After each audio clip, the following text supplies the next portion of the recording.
to the Codex Station's comic character of the week.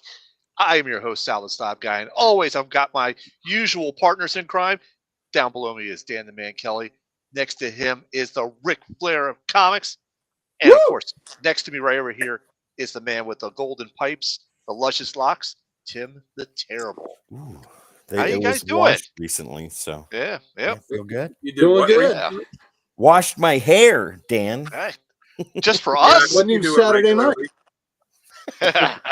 My Saturday is. He only washes his hair when he gets asked out on a date. He says, "I got to wash my hair tonight." Okay, I got to wash my hair. We'll let him know. I just wash my hair. I can't do a thing with it. Well, I'd be like, unless you're washing my hair for me, I'm gonna have to decline. All right, let's get a little business out of the way.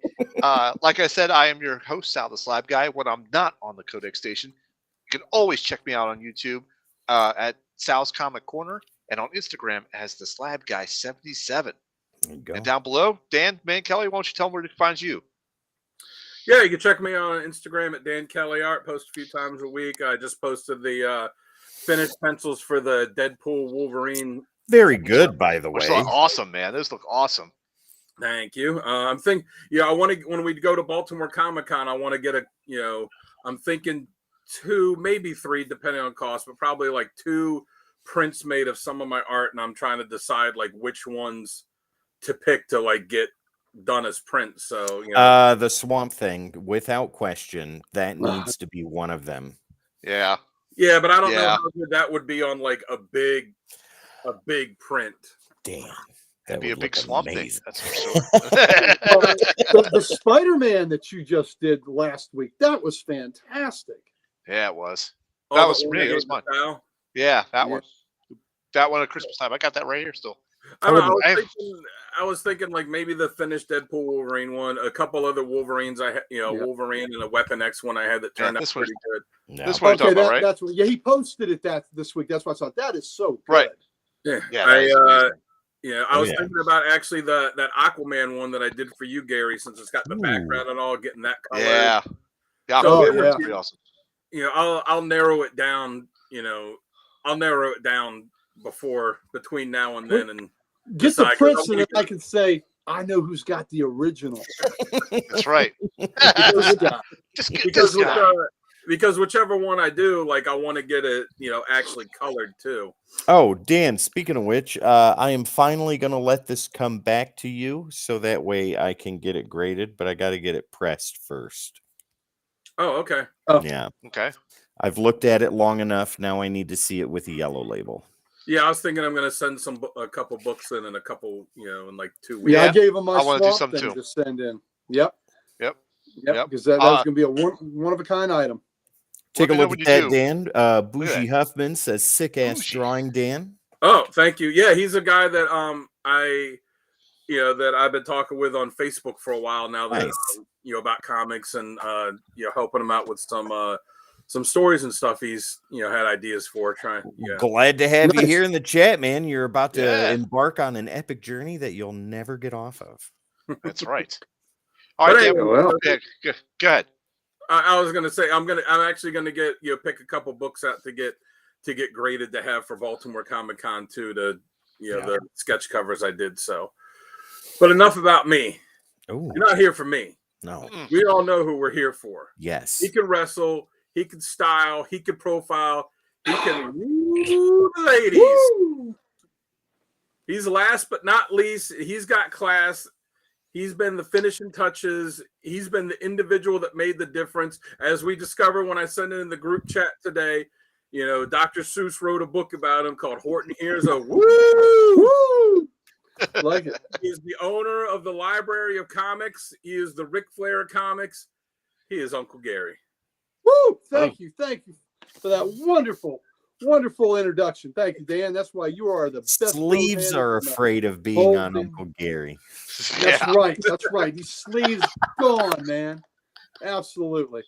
So, if you want to catch me in person, you can catch me at Comic Logic. I'm a proud co-owner of Comic Logic. We are Loudoun County, Virginia's only comic book store. So if you're in the Northern Virginia area, please come down and see us. And we've got quite a few events coming up. On April 20th, we have our 9th anniversary Please come see us on that day. All this good stuff is coming out. On Free Check out that Comic ticker. Book Day. Yes, sir. Look at that ticker. On May the 4th, we will have a special signing. It's Free Comic Book Day and Star Wars Day. So since the twain have met, we are going to combine the two, and we're having Mr. Brendan Wayne, who is the actor that plays the Mandalorian when the helmet is on. He's the one that's a Mandalorian on the show, and he will be signing autographs for you. So please come see him on Free Comic Book Day. And then our fall lot con is in the following, is later that month. I believe it's May 19th, I think I had on there. I think it was I think it's 19th, May yep. 19th. It's a Sunday. There it is. Sal and Dan came last year to it for our fall lot con, brought the families. It's family friendly. So please come down and see us. We would love to have you. And if you want to catch me in person, come every Wednesday morning where I get my free comic books, and we're getting that 4-color ink in our systems that builds in big muscles like that, baby. Get that 4-color ink in there. Because when you, next thing you know, you'll have one comic. Next thing you know, you're lifting long boxes because you're storing all the comics. Reading comics makes you strong. Don't ever forget that. Do some push-ups too, but part of the formula. And also one last thing at Comic Logic, we do a Facebook Live show the first 3 Thursdays of every month. The first Thursday is our preview show where we discuss the upcoming books in the preview magazine. The second, third Thursdays are myself, the principal owner, Rob Kalin, and my best friend, Mike Harbour, who's also an owner. And we are the Ye Grumpy Old Nerds, and we talk comics, we talk sports. We didn't get to sports tonight.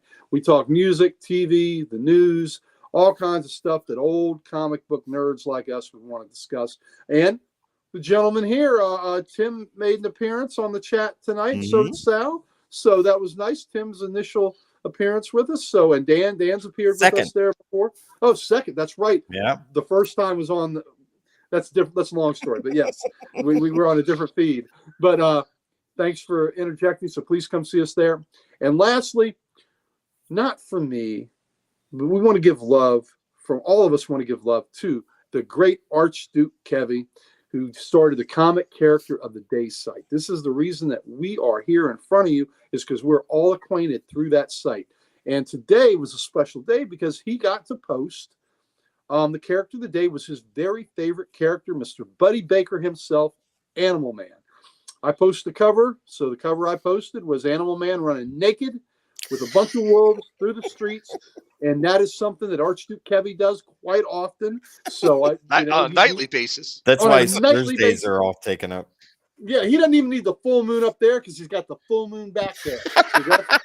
So that's what he does when he's running naked across the neighborhoods. My Lord. So yeah, so please on that site, Dan does a random panel of the day, a question of the day. Sal and Tim are frequent contributors on that site. So thank you for indulging me there. And then our quartet, last and certainly not least, Sal mentioned the golden pipes and also the luscious locks. To have both of those things, you know, a lot of times they'll say somebody has a voice just for radio, but he doesn't just have the voice for radio.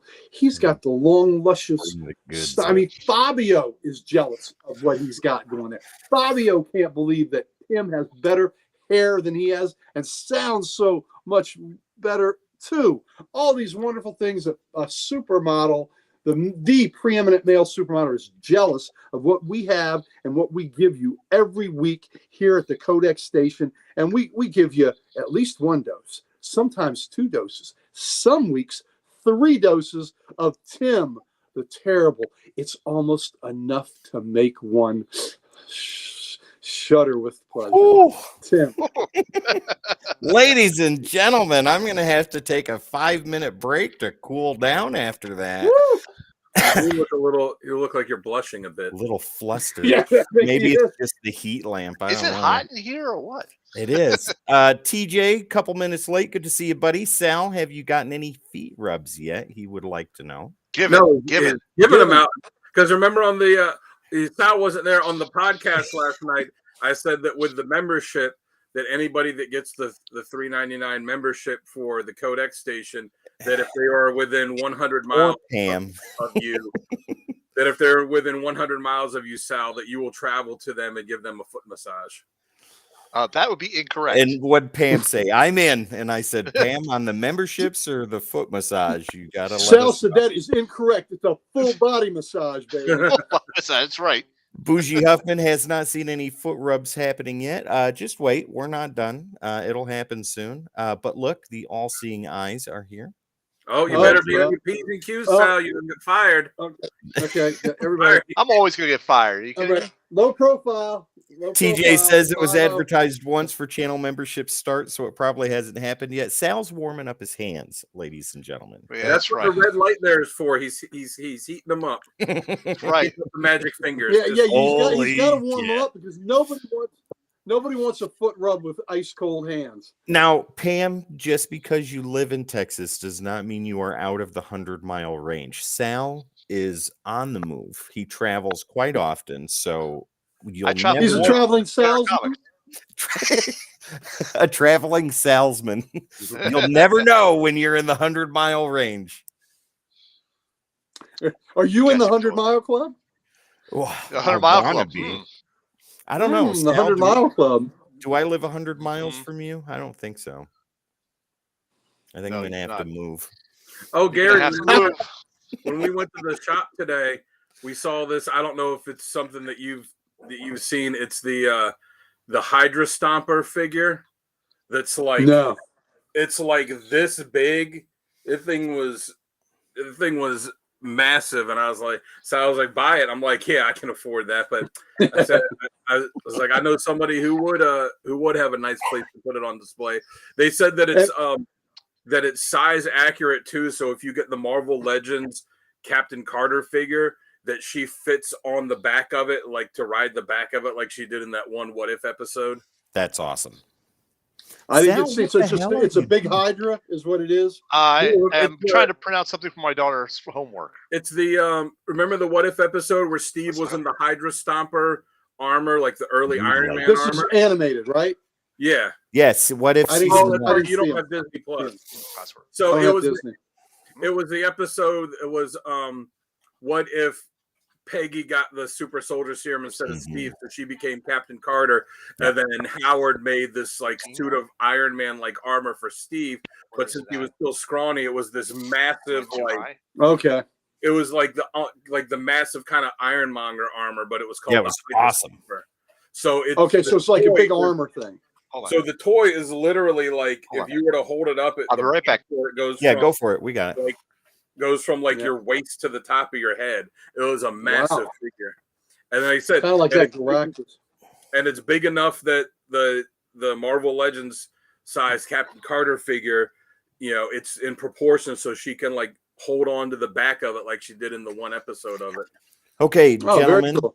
So while we wait for Sal to return, let's go ahead and play a little game. So it's 1997. We are all back there. We only get to pick 5 members. Colossus is one of them since he's our character of the week. Who is your 1997 X-Men team? And this is based on the animated series. Any members that were current up to 1997? Who would you choose? In the comics or on the animated? comics. So you Comics. can't pick anyone that introduced after. Like you can't Right. you can't pick Armor or No. what Up about to characters that 1997. were still villains then but are heroes now? Up to 1997, any X-Men character.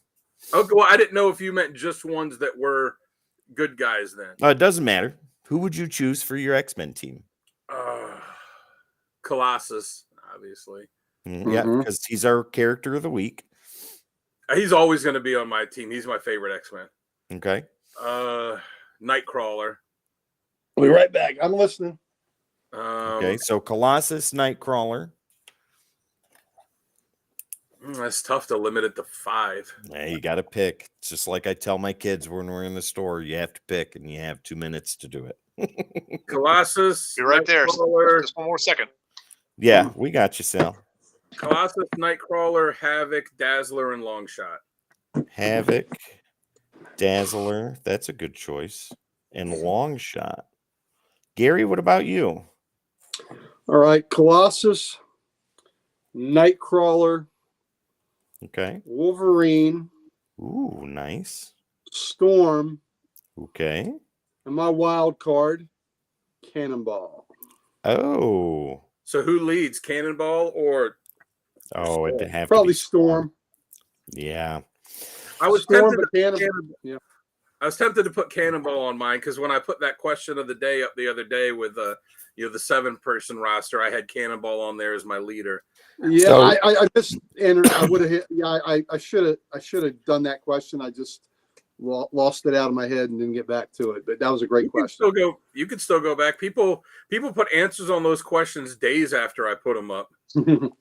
Here's my pick, gentlemen. I will go with Colossus. Then I will go with Wolverine.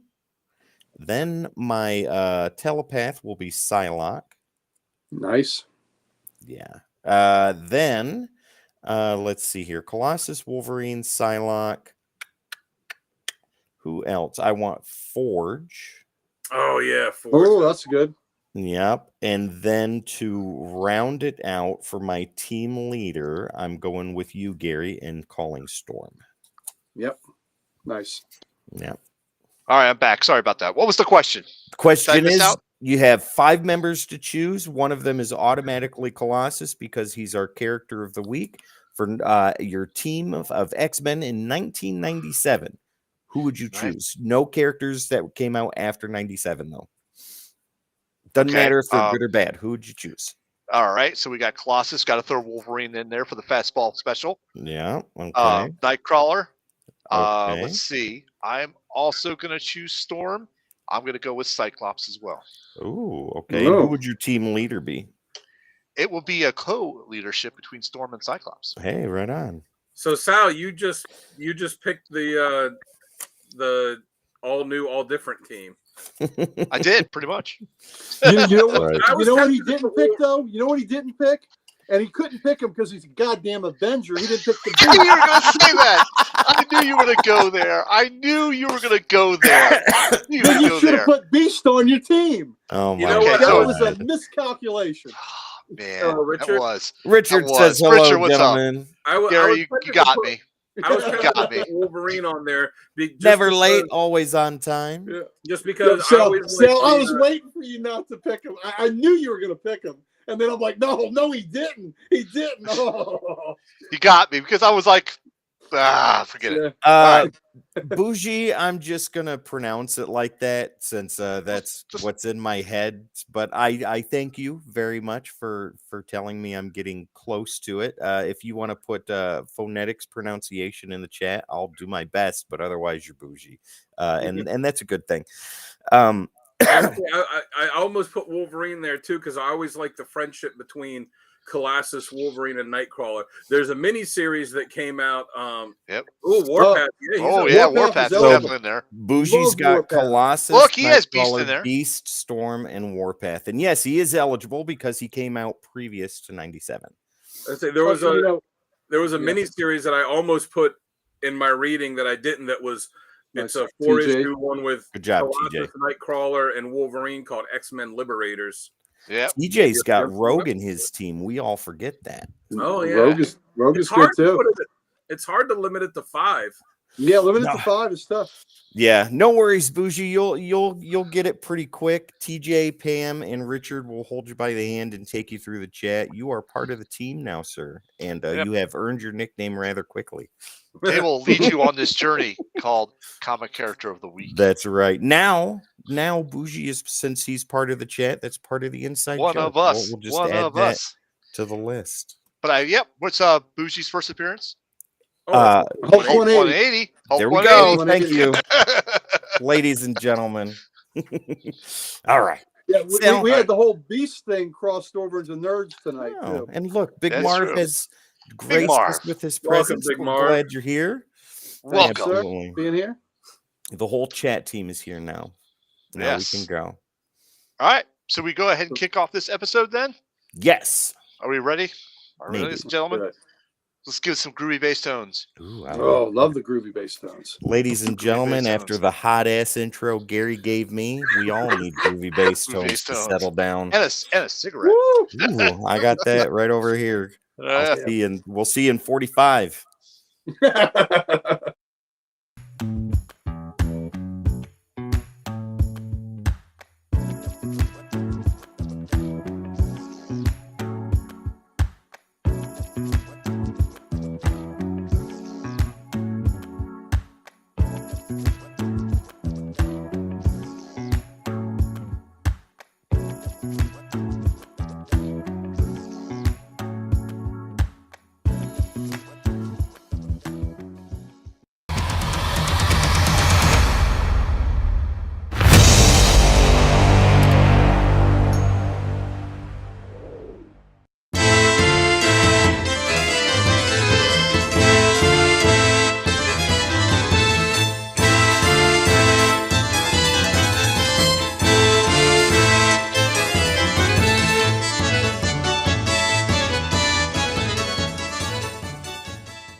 Sal, I dug you that. beautiful man. Great I'm trying to tone, match that great up. I'm trying to tone. match that up now for every character. I got to do something special for it.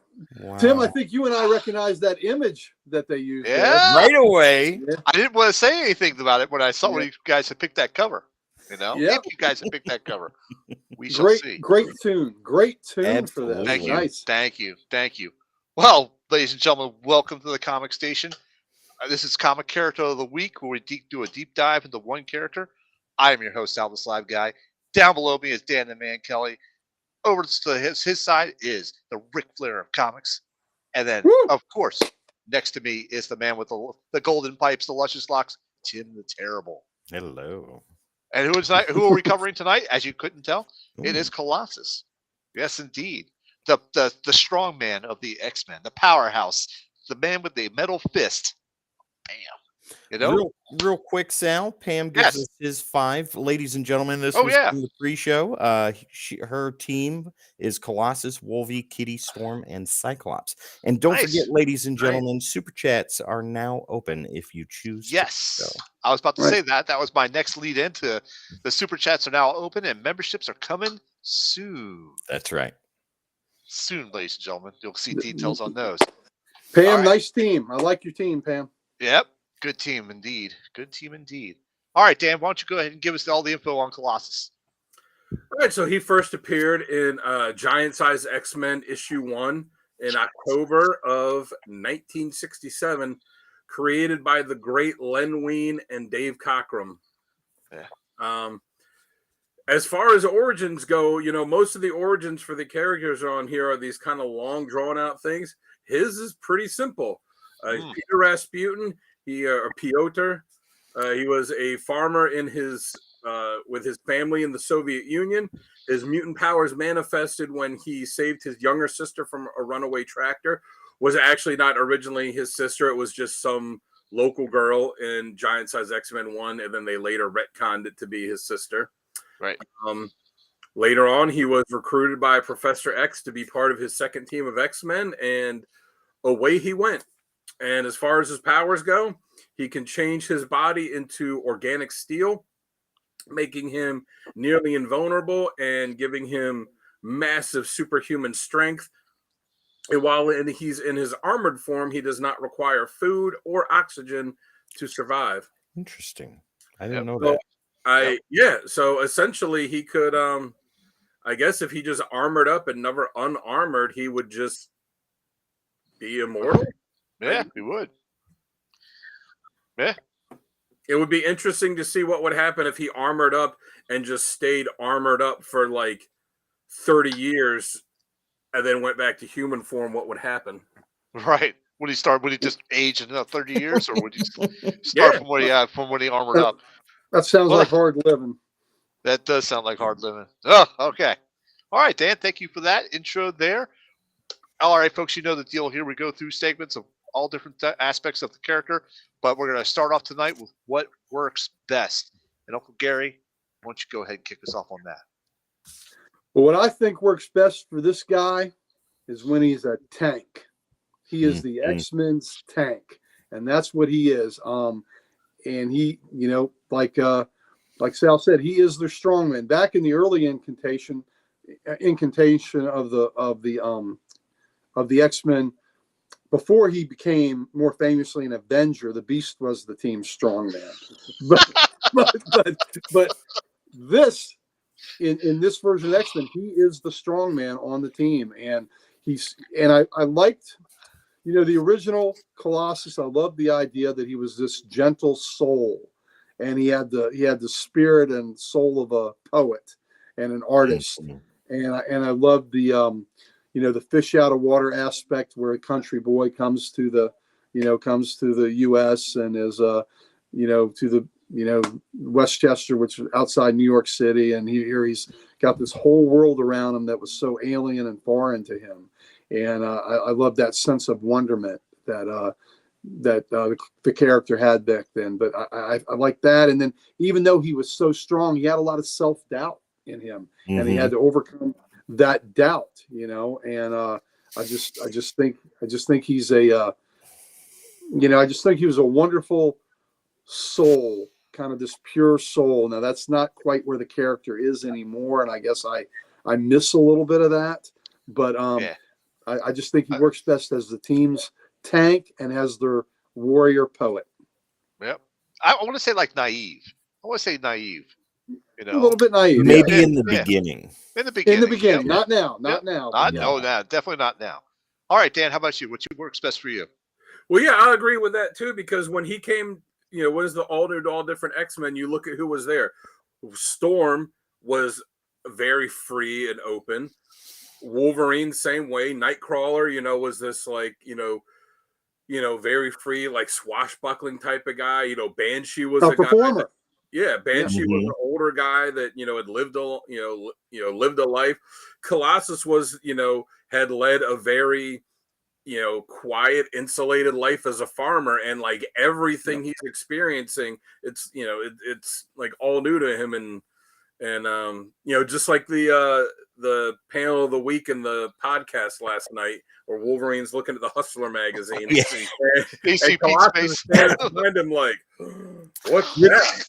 Richard's got a good point there. He says it's weird how loved he was or still is by fans knowing he's from the former Soviet Union, especially when he was first introduced. Oh, That was yeah. at the height of the Cold War.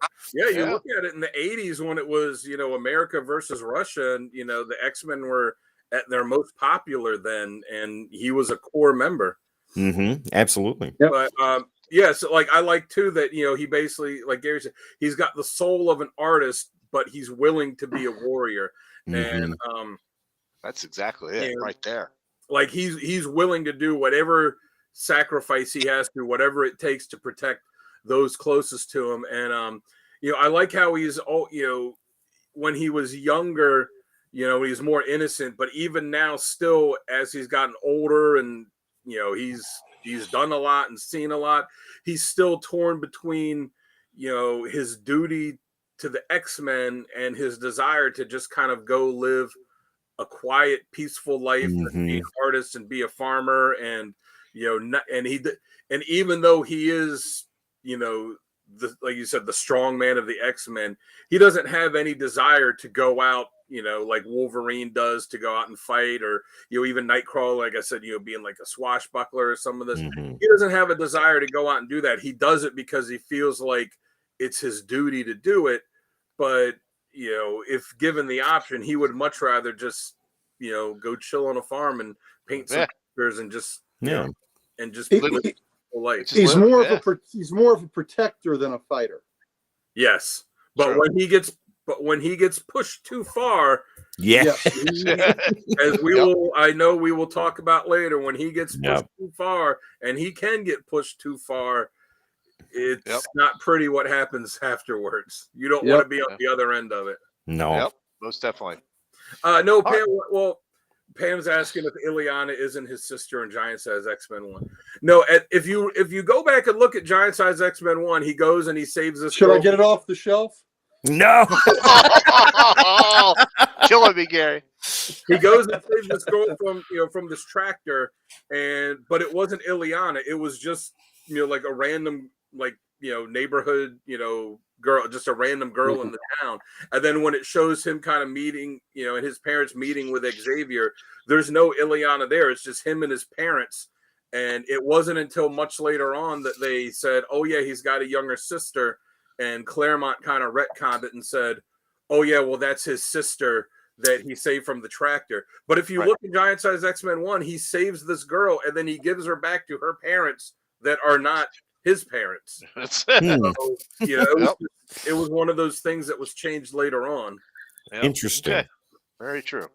All right, Tim, why don't you go next, and I'll wrap up this segment. There was a DNA test done, and it figured things out. There you go. So what I think works best for Colossus, he is the heart and soul of the team. He is he's the gentle giant. Like you guys said, he's got the heart of a poet. He's a pacifist at heart. He does not want to fight. He does not want to cause destruction. He does not want to raise his fists in anger. But Dan, like you said, when he's been pushed too far, he becomes this immovable object that even the Juggernaut has to go toe to toe with. Yep. He is a protector at heart. He loves everything and everybody and Right. gives everybody the benefit of the doubt. The being naive was, I think, in the beginning, I agree. because he expected or just assumed that everybody was a good person, and he just couldn't fathom how some people could be bad, and it really messed with him at sometimes, I think. But later on, when events took place and happened that he had to move over to the other side of the spectrum, like with Magneto, and we'll talk about that later too, Yep. he still maintained who he was at his core, which was, the pacifist, the heart of gold, wearing his heart on his sleeve, wanting to protect and things like that. He is an invaluable part of any team he's on, be it from the X-Men to Excalibur or so on and so forth. The Defenders for a short time, Dan, like you said, he's one of my favorite X-Men, and yeah, he's amazing. Okay. Very good. So you guys hit every point that I was going to talk about. So just to kind of echo a couple of points, he is a protector. He is a gentle giant. He has the heart of a poet, but he will kick ass if he has to. Well, or like push that that hard. scene in X2, X-Men United, when he Yeah. armored up and he So- looked at Wolverine and he's like, "I can help you," and he says, "Help them." Oh Yeah. my God! When Yep. I was in the theater and that scene happened, and you saw the guy, you saw go through the wall, and then you see, because the way they did it, where you saw him Yep. armoring up, and he just looked, and he looks at me and goes, "I can help you." I was like, "Do it, dude, help him!" Yeah, I was going to go off. I'm like, "No, I want to see Colossus beat some ass." Yep. Yeah. Definitely. I really like it when he's had enough shit. He's like, I'm not taking it anymore. Yeah. It is time to open a can of whoop ass, and he will if he has to. I love the fastball special. Oh well, I did not like the one in the X-Men movie where he kind of just picks Wolverine up and kind of like tosses him like that. That was kind of dumb. Yeah. I wanted to see the full on. Hey, there you go. She-Hulk did a rendition of that too. We can talk about that later if you wanted to, but yeah, you guys hit all the points for that, and I think that covers it pretty much. Yep. Bougie had the same reaction as you, Dan, for Yep. that Colossus thing. Yep, definitely. All right, so let's go ahead. We're going to jump to our badass moments, and Tim, why don't you go ahead and kick us off with that one? Lord, You only can take 3 now, only 3, even though we got much more. So, badass moments. God, just take a lawn dart and throw it at any major X-Men storyline, and Also true. Colossus is a part of that. Yeah. During the Fall of Mutants, when he's in the sewer, right? I can't remember the character. It was Vortex, I think. Riptide. Yeah, Riptide, yep. shooting That's them one of mine. blades, and Colossus is all armored up, and this is the point when he has had it. Yeah. And like some of the X-Men were down, they were killing Morlocks and Yep. stuff like that, and those blades are flying, and you just see this panel of him coming, and they're sticking all into him, and he's like, "I've had it with you. I'm on my way. Nothing you can do can stop me, and once I get a hold of you, you're finished." And you just see that next panel where he goes like that and drops him. I was like, Yep. "Oh my God." Yep. Oh, it wasn't even just that. No, it was Harpoon that was throwing the Yeah, okay, It yeah. was Riptide Yeah. that he killed. But yeah, was- and then when he looks at him and he says, And he's got that look on his Harpoon, face, and he just turns and looks, and it's like, Yep. "You're yeah, next." and he looks at him and goes, because I wrote it down on here because this is one of mine. Yep, it's also one of mine. But he goes, Harpoon, make peace with your gods, little man. You are next. That I'm like, was right. oh shit. As a kid reading that, like reading all this stuff during Yeah. Fall of Mutants and just seeing that, and you're like, "Motherfucker, Colossus is gonna Yep. rip shit right now." And that Like, was oh, he's gonna so beat you. It's remember the line on Friday where Chris Tucker was like, "Who got your ass beat?" Or whatever it was he said. Like, that's it. It's like, oh, Colossus is gonna mess you up. that has to be tops on my list. Yeah. And one that's not so much badass as it was it took a lot for the character to do this, because like during the Fatal Attraction storyline, when he left the X-Men, not necessarily badass, but for him, you know, Colossus thought that he was making the necessary decision to switch sides and go with Magneto, and that just shows like how determined that man is, like when it comes to things, and I think that should be included in that. But that's what I got. That I'll let you guys the tell reason more. behind why he did it too, because he had gotten a brain injury, so he couldn't change from his armored form. Yeah, he was permanently stuck. Yeah, Ileana had just died from the legacy virus. Yeah, there was a lot. Right. But you might as well be with Magneto since you're just not that helpful against him. Except for that one fight. But except one fight, which I'll go next on this because my badass moments I have this one. That was a great fight.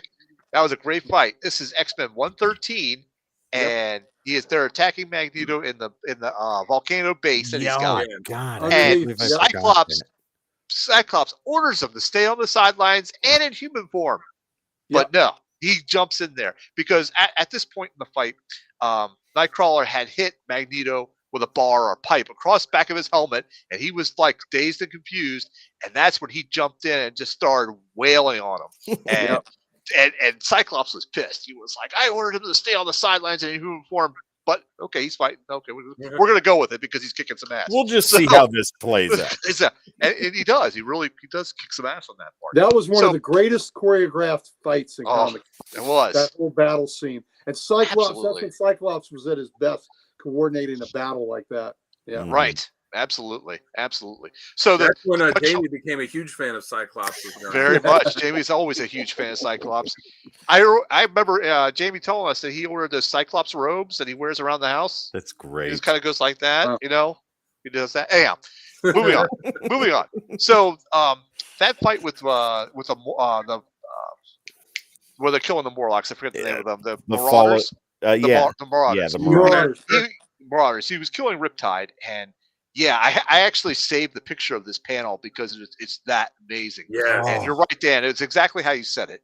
And all you see is actually just a dark silhouette and his eyes, and he's holding Riptide by his neck, and Riptide's all limp, kind of like that, and he's just turning into like Harpoon. You are next, that type of thing. Badass moment for him right now. One of the other ones I have was his bar fight with Juggernaut in 183. And that, to lead in a little bit about the story, they're just back from Secret Wars, from that whole adventure in Secret Wars. Him and Kitty broke up because he told her about how much he loved this one girl from the Battle Planet, and he was explaining to how he was going on with his poet self. He was going on about his poet self. He's like, her beauty is amazing, blah blah blah. Idiot. And she's like, he could find the words to talk about this woman here, but not about Kitty, who's been the on romance or the let up romance that he's been having with her. Loving him since the beginning, since he got there. Exactly. And so they're at a bar. It's Wolverine, Nightcrawler, and him, and he's all kind of depressed and upset, and Wolverine's pissed at him for breaking Kitty's heart. And he notices that Juggernaut's there in plain clothes, and he actually gets them to start a fight. And Peter the Cheater. They weren't really a couple. They were kind of they were on a break. Was he a cheater with his Peter? Oh my God. But I remember reading that Claremont was not happy that they did that with Colossus. Yeah. I wouldn't be either, because he took all those years to set up their romance. Yeah, he did. Claremont was not happy with the change, with them doing that. He's like, okay, but he's like, I have to incorporate in the story now. I can't ignore that ignore it it didn't happen. Yeah. Let's not forget that Claremont also wrote when he was trapped in the Savage Land. He was going.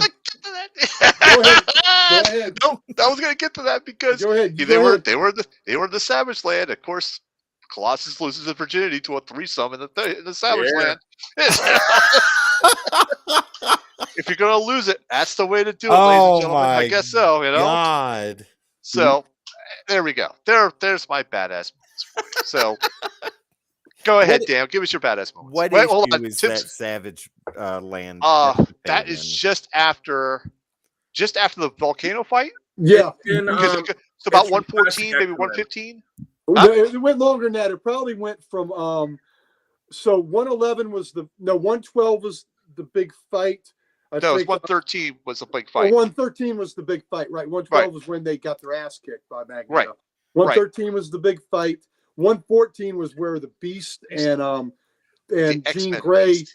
Well, you know why he wasn't there? Why wasn't he there for that fight? Because he was at Avengers Mansion, and that's why he came late in. And you know that's the reason. But they survived that, and they think the rest of them are dead. Damn, So do not 14, 15, encourage these 16 men. Yep. So because Sauron is involved, but that was like a 3 or 4 issue arc. So I want to Yeah, say it was. from like 114 to 117, maybe. That sounds about right. That sounds Because about right. 119 is when we got Alpha Flight back. So Yeah. I'm not 100% sure what 118 was. I'll check Yeah. those out for Well, no, but the research scene- purposes. But the scene with Colossus and the 2 girls, that was from one of the backup stories from Classic X-Men. That's also right. That came from the classic. They enhanced it more, but it was Yeah. also it was a part of that original series Wow. where the 2 girls were hanging all over them. Right. But it was in Classic X-Men that they actually were like Let's Oh, yeah. expand on feeling this. the deal. Right, Yep. right. That was more of right. That was the Cinemax version. Marvel. All right, Dan. Dan, give us your badass moments. So I had Uncanny X-Men 211 too, so we already covered that. You so learn a lot on these shows, ladies and gentlemen, and I'm writing down everything I don't know. I got 4 of them left. I'll run through them quick. So I got Uncanny X-Men 390 when he sacrificed himself. That's a good one. To cure the legacy virus. You know, he had lost his sister to it. His parents had already been killed. His brother was, all the shit with his brother. So it was, he didn't really have anyone left. And he had left and gone to Magneto, would come back to the team. Yeah. And Beast finally cured the legacy virus. But the only catch to it was that for the cure to work, it had to be a mutant had to inject it in themselves, and then they had to use their power, and then it would like put it out kind of, antibodies airborne. It would like put it out into, the antibodies into the air. The only catch was that whatever mutant did that, it would then kill them. So they were debating on like, well, what are we going to do with this? And he was like, I've got it. Like I could continue working, but we could use, there was all the debate for it. And Colossus was like, I've lost everyone. Like I'll make this sacrifice. Didn't he do it like on the sly? While they were discussing it, he just went and got it. Yeah. Did it. Yeah. They didn't know he was doing it. He just went and got it, stuck himself, armored up. He died. He saved all of mutantum from this virus that would have killed him, which is badass. It also was the point that I stopped buying X-Men for years because I was so pissed that they killed my favorite X-Men character. But it was it talks about, it goes to showing, the sacrifices he's willing to make to save others. On a side note, in the Legion of Superheroes, another metal hero, Pharaoh Lad, does the same thing with the bomb that's going to kill the Sun Eater. While the Legion is discussing who should do it, and Superboy saying, "Well, I'm the one that should do it." Blah blah blah. Pharaoh Lad takes the bomb to the Sun Eater, kills himself and the Sun Eater. So it's pretty funny that pretty much the same scenario with another metal hero. you know? And when they did the Amalgam universe, those were the 2 characters that they combined to make the Amalgam character. Absolutely. I also got, real quick, Uncanny X-Men 542 when Colossus gained the powers of the Juggernaut. Oh, man. I mean, you talk about making the guy that's, unstoppable, even more unstoppable. And then the problem with the Juggernaut too is that, it gave him all that like extra rage too that he had to find a way to deal with. But for those, that was during the Fear Itself storyline.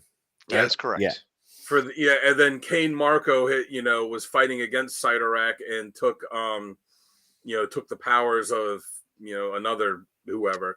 But you talk about making a badass even more badass for those short amount of issues where he was also the Juggernaut. Like There was If no you see- one that was stopping If him. you've seen those issues, just picture Colossus armored up, and then you picture Yeah, Juggernaut's he's- armor Yeah. on top of that. Yes, That's Oh, I don't insane. have one of them that here. was great. Yeah.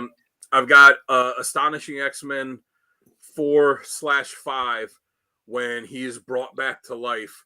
Yeah.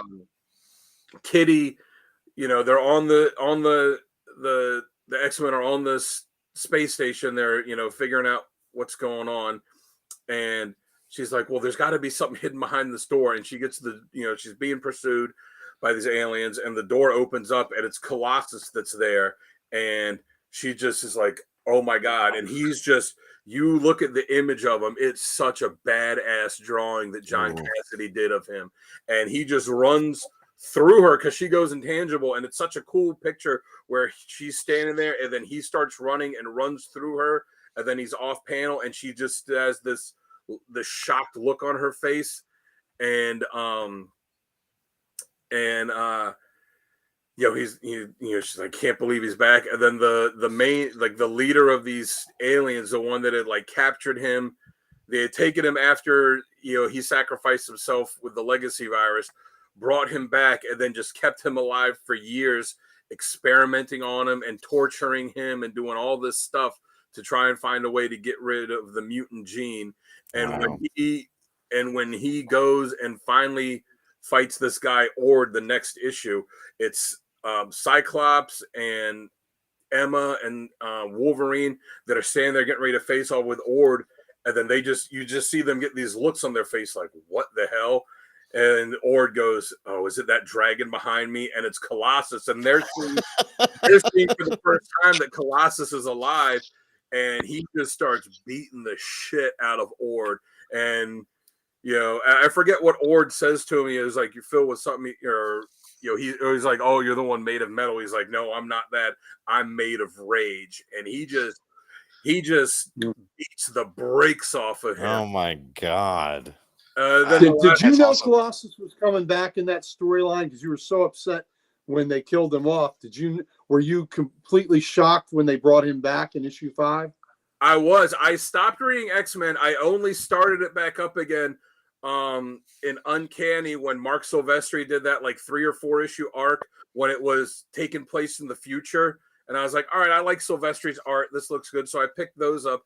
And I started picking Astonishing up when it first came out, just because I was like, all right, well, John Cassidy, Joss Whedon, this looks pretty good. I didn't know that Colossus was being brought back. And if you remember at the time, they were afraid that it was going to leak that he did. So they had Cassidy draw alternate pages where it was Jean Grey or it was Phoenix that they were drawing in there. That's very funny. Right. Yep. Listen, But TJ, the more badass moment is where he's poolside not wearing the banana. The banana hammock. But they Little banana. if you Google it, there's alternate like an alternate cover that was just drawn to throw people off of Phoenix, because they said that they were bringing a character back, and they kind of leaked that to throw people off the fact that it would be Colossus. So they're like, oh, they're bringing Phoenix back. And then it gets to that issue. It's like, oh shit, no, it's Colossus. This is awesome. That's great. Yeah. And then I got one more that's more recent, just from a couple months ago, X-46, when he found out his brother Mikhail had been mentally manipulating him for years, pretty much like the entirety of the Krakoan age had. Yep. That's been going on for the past couple of years in X-Men, that Mikhail had been manipulating him and controlling him and making him do all this stuff he didn't want to do and acting against him. And they're fighting, and Mikhail's beating him. And the only way he can defeat him and end his control over him is he literally rips Mikhail's heart out of his body and kills him. Ooh. Wow. Pushes in, rips like some Mortal Kombat shit, and rips it out. Like, Fatality. that's a pretty definitive end there. There's Yeah. some brotherly love there. Yeah. Yep, definitely. So That what was about- an interesting storyline. Yeah. All right, Gary. We've done a lot of badass moments. What do you got? All right. Well, first, we're talking about thinking how he's ribbed here. So There if you go. everything is ribbed like that, boy, that is it ribbed for her pleasure when that happens? And I see what when you you did there. want to think, yeah, see what I did there? And you want to think about a combination that could be really great for the grind is No. Polaris and Cyclops. Oh, I mean, Oh my I mean, God. that could be really intense using that magnetism to Possibilities are attract that endless metal there. even further. So there's just a whole lot, getting into the nuts and bolts of it, if you will. So there you go. All right. So, but I digress. What did you say about this? Isn't in the first minute, so we should be good, right? Well, Right, buddy, we're almost an hour in, so All we're right. well Yeah, so we're past. good. We're good. Okay. Badass moments. Badass moments. Multiple. This is multiple. 2 words for you, baby. Fastball special. Yep. I was That's waiting. Definitely. Someone had to mention it. Always a badass moment. There's always a badass moment. Most especially in the aforementioned Astonishing X-Men #6. Yes, that was maybe so the good. Greatest. Yeah. When he throws him to the spaceship that's escaping, and Wolverine's ears are pinned back with the wind because he's thrown him so hard. He says, But it "Peter, was- you It was. rest it up." He goes, "I am strong." Yeah. When he was like, "How's your arm feeling?" I am And then strong. it's like that, and then it's like a 2-page splash of him throwing him. It's so Yeah. awesome. Wow. Greatest fastball special. But yeah, so my badass moment encompasses many, but fastball special.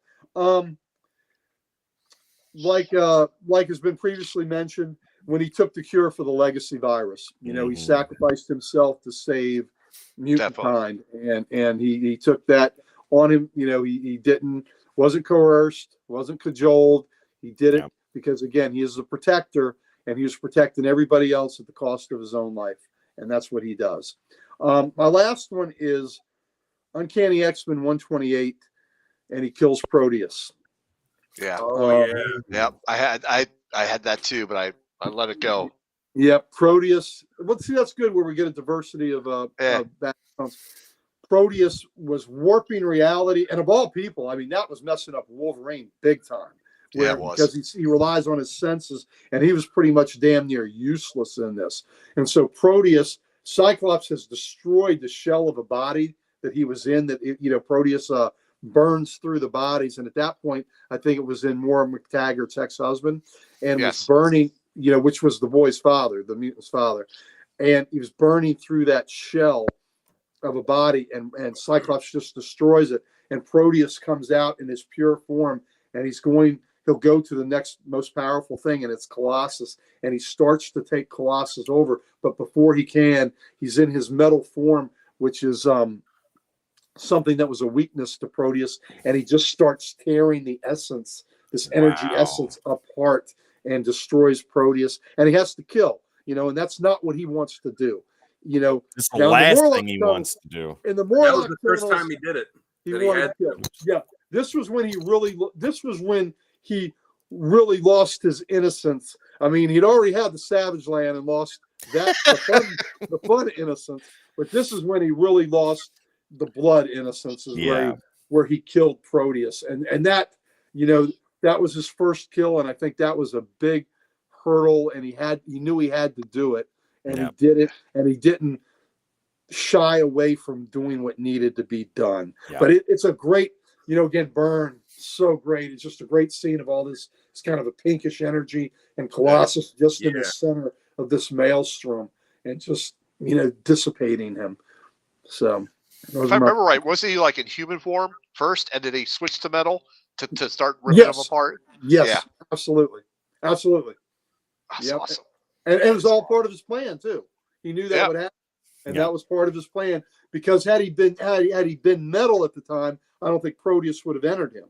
But he was human, and he did, and then he switches to metal, and he just disrupts the whole process. Yeah. Yep. And then started rendering him asunder. That would do it. Yep, that's a good description. All right, for our next segment, we got now is critiques and criticisms, what we don't like about the character, and I'll let Dan go first on this one. So tell us what you don't like. We kind of mentioned it already earlier, the whole thing in Secret Wars where they had him cheat on Kitty. It's just something for him that was so out of character. Yeah. And, you know, it's one of those things where it was done more for the story as a whole than it was for the character. But, you know, because if you read, you know, spoilers for a story that's 40 years or so old, you know, he He's had a player. this connection with the, you know, with the girl because one of the boxes, he changes the player. arm at the last minute, you know, and he gets shredded, but she can, like, you know, save him, which kills her, and then he brings everybody back. But, you know, at the same time, like, they didn't really have to have him do that, Right. you know, cheat on her. That was probably Shooter's call.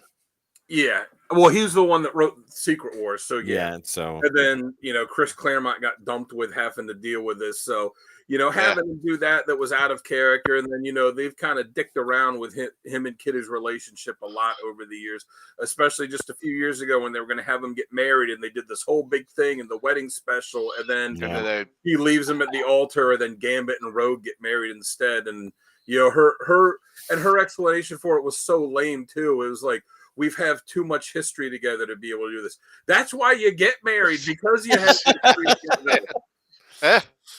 And then, you know, the one thing too that was something that, you know, I know fans want to shy away from talking about, but like the age difference between him and Kitty when she first joined the team, pretty creepy. She was a young teenager. Because like 13, 14. When he joined the team, she was 13 and he was 18.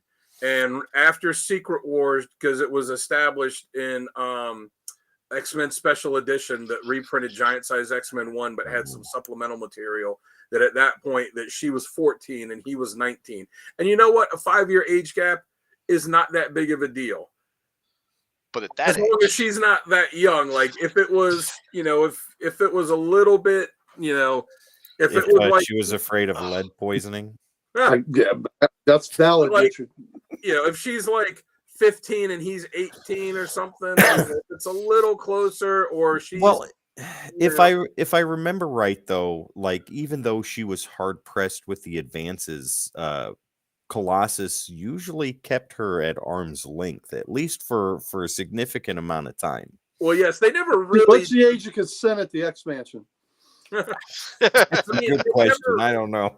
Yeah, they never really did much like they had in the, you know, in the issue. I forget the issue number. It's the one where Storm is on the cover, like turning into the Brood. 176 or something like that. Yeah. But that's when they were all infected with the Brood eggs, and you know, Kitty and all of them, but especially Kitty was worried like they were going to die, and she's like, "I'm so young, I can't believe this." And she's talking with Colossus, and he gives her, you know, he leans in and gives her a kiss. And, Edgar Allan Poe too. Edgar Allan Poe, not only 13, also his cousin. I was going to say, except Kitty and Colossus weren't related.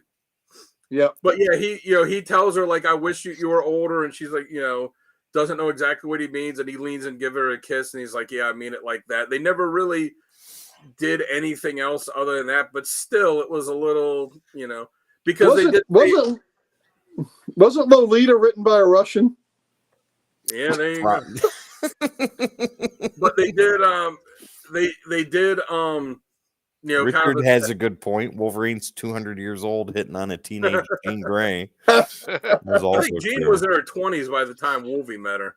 Maybe early 20s. But either way, because they did say in Astonishing X-Men when he came back that when they like finally hooked up, and you know, they kind of said, you know, "Oh, you know, we finally did this," and like they come down in the kitchen and Wolverine's sitting there eating cereal and like looks at her and then looks at him and goes, "About time." So they never really did anything until then, but still, like, you didn't have to make that much of an age gap between them, right? But other than that, you know, that's really, you know, that's really the only thing, because like, you know, when he went to the Acolytes, you know, the guy was heartbroken. His whole family was gone. He had this brain injury. He was trapped in his armored form. Pedophile. Pedophile. My lord. You know, when he when he's gone through some of his stuff recently, it's all because he's being manipulated. So good. Good job. But yeah, that's it for me. Jesus. All right, Gary, how about you? Chat is unhinged tonight, ladies and gentlemen. Yes, it is. If you're not in the chat, ladies and gentlemen, you are missing out. Oh my God. Listen, old pedophile Pete here. Oh, I think that you hate when he breaks her heart, right? He breaks Kitty's heart. Yeah. He's an ass. But at some point, the character is written to be kind of jaded, and I don't, that's just not who the Colossus I fell in love with. Was not a jaded character. He was a character of hope and of sensitivity and goodness, and and listen, I know all the things they've done to him is going to make somebody jaded, and the fact that he's ripping out his brother's heart, that's not going to help things. But he's pissed off his brother had been manipulating him for years. But I just think that some of the innocence that has made this character so I guess lovable has been lost through the years. I'll give you an example. Like earlier, Tim said that Colossus was the heart and soul of the team. I kind of think Colossus is the heart of the team, but I think Nightcrawler is the soul of the team. And I get behind that. Yeah, and I think that one thing with everything that Nightcrawler has gone through, which includes like Colossus being killed, he's not lost that innate goodness of his soul and who he is. I think somewhere down the line, Colossus has kind of lost that bit of goodness in him and kind of that innocence, and that poetic sense. And maybe I'm just being a little nostalgic on it, but I just feel like I like that version of Pete a little more, where he's more His of a protector. human skin has become as thick as his armor. Oh, that's a great analogy. Absolutely. Yeah. Absolutely. I just miss something with that the character, there's just not, there's just a gentleness that is to this artist who is also a warrior. I believe we've lost that part of the character, and that kind of saddens me a little bit. And maybe I'm wrong. I mean, you fellas can tell me if I'm wrong on this. I certainly would accept different. No, he's definitely done that, but I also feel like it's not just something that they just changed overnight. Like it's there's been reasons. Yeah, absolutely, there've been reasons. I just enjoy that version of the character a little bit better, and that also makes it more. When that version of the character does what he did to Proteus, it makes it more, it makes it more impactful. Yeah. I agree. All right, so I'll chime in here with this part. I'm going to echo what Gary said here. I think I like the earlier versions of him. I don't think he would be the type of character to break Kitty's heart, and it's not his character. Even with all the tribulations and stuff that he's gone through, I still want him to have that hope that he could do a peaceful resolution to things before opening up the can of whoop ass, and I wish they had kept that, and they haven't. So overall, that's how I feel about it. What it's almost like? It's like when you see somebody, a young bright-eyed kid that especially years ago, like around World War I, World War II, when they enlist in the army and they're like full of hope. I'm going to go save the world and fight the bad guy and and be the hero. And then they go through the war and then they come home and they're kind of broken and they're not quite the person that they were before. And they don't have that little glint in their eye anymore. Like it's almost like that. Yeah, that's very true, Dan. I go ahead. No, I was going to say that's absolutely right. But sometimes that's a hard dose of reality, and sometimes we love this medium because it's not 100% reality. But what Dan said is 100% real world stuff. Yeah. But but I don't know. Somehow, in a way, the innocence. Again, if they could have held on to that part, just they've done it with Nightcrawler. They've been able to still write him that way, where the soul is still that really good soul, but they haven't found the way to quite do that with Colossus. But what Dan is saying is absolutely 100% real world stuff. But sometimes in this escapism that we love, maybe we don't have to be so real world. Right. And you know, But they can't put him back to the naive kid that he was. No, No, they can't. but the innate goodness is what Yeah. I. But they could, Right, and they could write that could back do in. that. They could, Yeah. it could easily do that now that he's broken free from Mikhail's control, and the X-Men are where they are, and, they're getting ready to start all these new teams. They could easily have him kind of do some reflection and go back to painting, which he hasn't really done in a while, and go back and start, realizing the mistakes he's made over the years and work to be that, that more hopeful person again. Yeah. I agree too. All right, Tim, what you got? So the thing that I think works least with him is when writers don't know what to do with him. I see that a lot too. Yep. Gary, I am with you 110%. I wish to God they would have kept a little bit of his innocence still with him. I mean, with Nightcrawler, it was all about crisis of faith and having to go through the trials and tribulations of being a Catholic and a mutant on top of that. While looking like a demon. Exactly. Absolutely. And with Colossus, and he still remains a character of faith. Yeah, exactly. And the same thing with Yep. Matt Murdock too. He's a devout Catholic in a world full of gods and mysticism and all of that stuff. But with Colossus with Colossus, I loved that about his character, that and I'm going to parrot a lot of what you said, Gary, about that gentleness and just that goodness, that part of him that just was unable to be tainted, and they took it away. And Dan, like you said, the glint in his eye is gone now, and it's him with the 1,000-yard stare. He's seen all these things, and he's been a part of these traumatic and stressful events. And though the goodness may still be there, he's more reserved now. He's kind of in the background.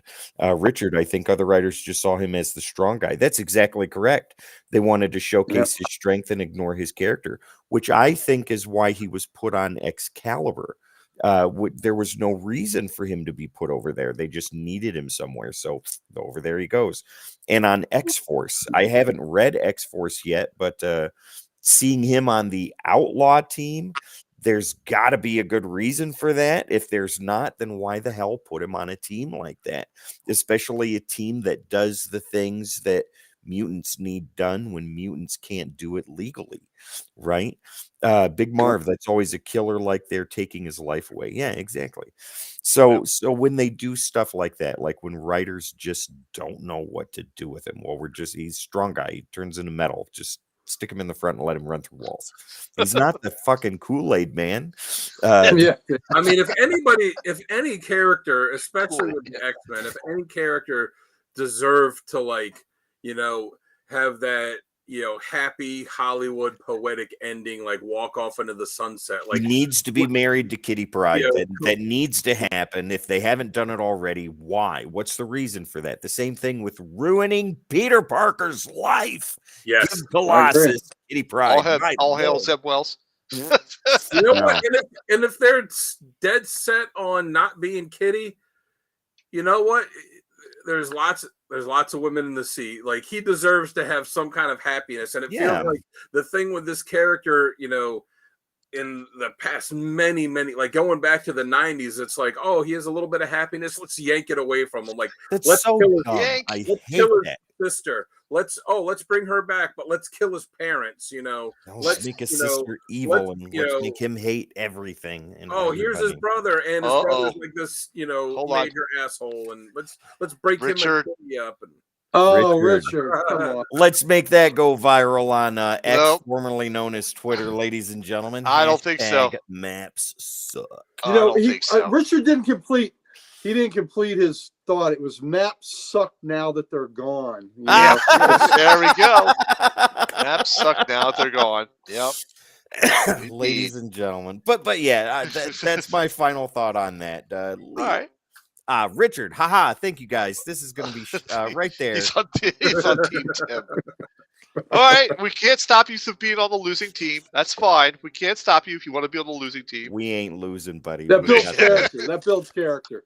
That is Bill's I mean, character. That's right. I've been There rooting you for the go. Washington/Commanders for 25 years, and I've built a lot Hey, of character. Good character. I've been a Lions fan since I came out of the womb. We finally made it to the end of the How did you playoffs you after get a womb? 40 years. Yeah. So, yeah, we have patience, All right. Richard. All right, folks. Let's move on to top covers, and we'll kick off with mine first. All right. Let me catch up to you here. Top covers. Yeah, come on. Top covers.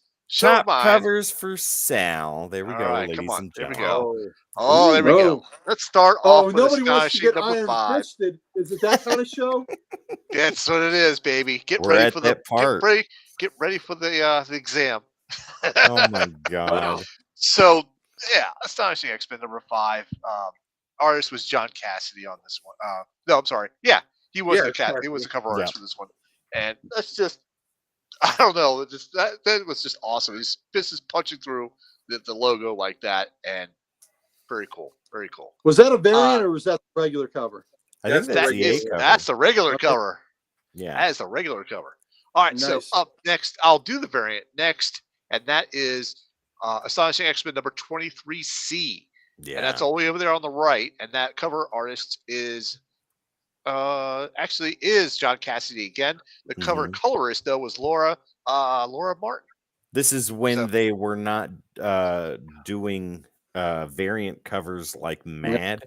Yeah. And you got maybe 2 variants. Yeah. So this was the C cover. So yeah, this is the 3, this is 3. Yeah. But Tim is right. This is back when the variant covers were not 16 or 17 different covers now, like they have. Yeah. How many Venoms do you have, Sal? Just one. I only buy one copy. That's Dan, help me out here. it. Yeah. Dan will agree Add with me. some zeros to that. Add a lot of zeros to that one. Yep. Yep.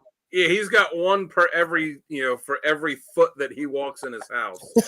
There's always a copy of Venom within arm's reach of him. That's maybe true, That's but a we're not going to talk about that. All right. We're not talking about that. We're talking about top covers here. So my middle one there is X-Men 507. That's a great one. It's the battle damage type of thing. His costume is messed up. Michael Harbor says he's got some covers for you. Buddy, Very good. That's my best friend, Mike. Thanks for joining. Yeah. Yes, Sal. Sal, you made him spend money, buddy. I know. So Gary, give him my phone number so he could text me and we could talk about Ladies and gentlemen, these me. illicit conversations live on air. You are watching history, and make sure you give my phone number, okay? All right, so, buddy, I like this one with battle damage. The one who drew this one? I got this one right here. I don't know. Pencil art, Terry Terry Dodson. Dodson. Yep. And the inker was Rachel Dodson. Oh, so nice. Very good. What a very coincidence! Good. I like the battle damage. I like the smoke coming off of him. He's got the mean look on his face. This screams the top cover for me. Big Marv loves your hoodie, by the way, Sal. Thank you, Big Well, Marv. that's my, for Colossus, that's my that costume he's wearing there is my favorite one that he has, where he actually has full pants, isn't wearing these like hammocks, underwear, and wrestler skivvies. Yeah. If I was going to say something I didn't like full... about the character, it would be the banana hammock. Yeah, he's got the the full pants, but he still has the there's no sleeves. So you still get to see the guns. Up. Yep, get to see the guns. It's an Uncle Gary special. Got to see the guns. There you go. That's right. All right, Tim. Tim, show us your baby. Top. Tim, show us yours. All right. So, ladies and gentlemen, take a peek at this. This is some pure 90s goodness along with something recent. Hey, look at that X-Force number 24. Yes, that looks familiar. Fantastic. So let's go ahead and go with that first. I don't know who the artist is, but it is glorious and beautiful. Sal, when you showed that as a template. Joshua Cassera. Joshua Cassera. God, okay, there we go. That is so good. I love the modern look of Colossus. I think it looks great. Yeah, the beard and even the change with the belt that looks wonderful too. Yep. Gorgeous cover. Right in the center, Uncanny X-Men. That is John Romita Jr. at some of his best. Yeah. And this is getting to the point where Colossus is getting ready to transition from being on the X-Men all the way to heading over with Magneto and all that stuff, and it's great. I love this cover because it shows just how much rage is bottled up inside him, and it's taking Bishop and Iceman to hold him back, and it's just beautiful. So and then that was Richard loves the beard. yeah, oh yeah, that's the issue right before Ileana dies, because she dies Right. in 303. yeah. Right. Exactly. Yeah. This was when I was reading X-Men monthly, and I loved every bit of it. Fatal Attractions was a jaw-dropping story for me, and we'll talk about that later. But the cover on the left is the self-titled X-Men. That is issue 19. And I just think that is an awesome Colossus cover. It showcases, that's a Andy Kubert artwork. Son of Joe Kubert, which, by the way, Gary, he did do that cover on 2099 Unlimited. There you go. Yes, he did. That was a great cover. You're right. Yeah, He issue did. number 9. But I don't know of any other Joe Kubert cover for Marvel. So he did a few, I think. Yeah, I just don't recall any of them. Yeah, so that's what's so cool about it. But Kubert's kids, Andy and Adam.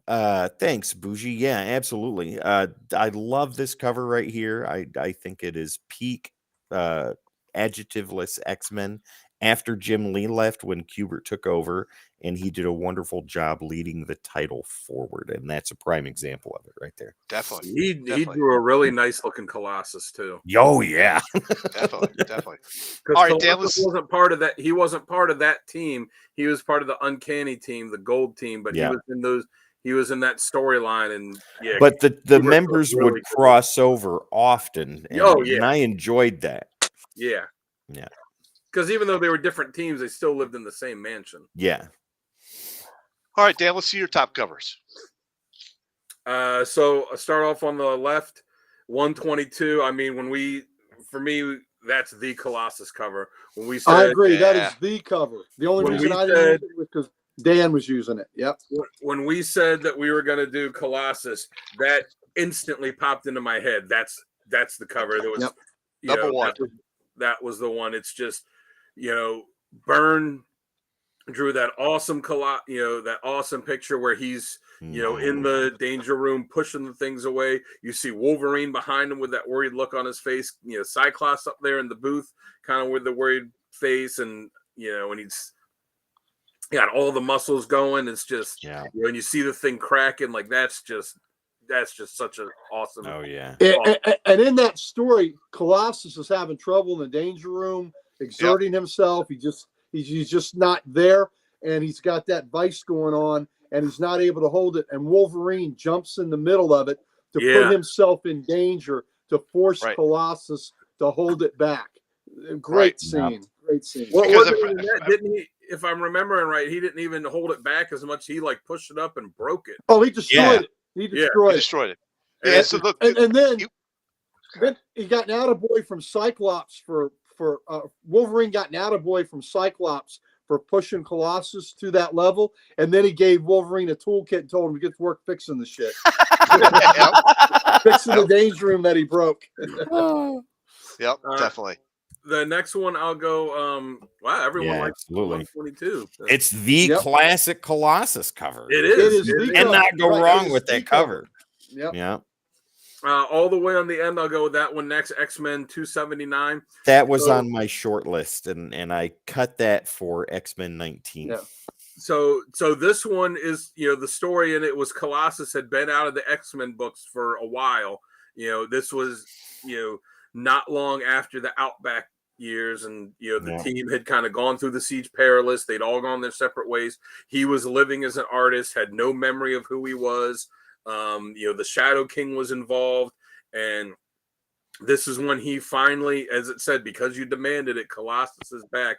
He made his return to the team, and as not in a happy to see you way. But I always love this cover because you see kind of like the remnant, like the smoke, and like there's some fire going on, because you could see it reflected in his armored form. Okay, that's why he's gold then. I mean, I- that's what I always took it to be, that it Yeah. was like there had to be some kind of fire that I thought there was some reason for him being gold. No, it was like an explosion of the Okay. panel.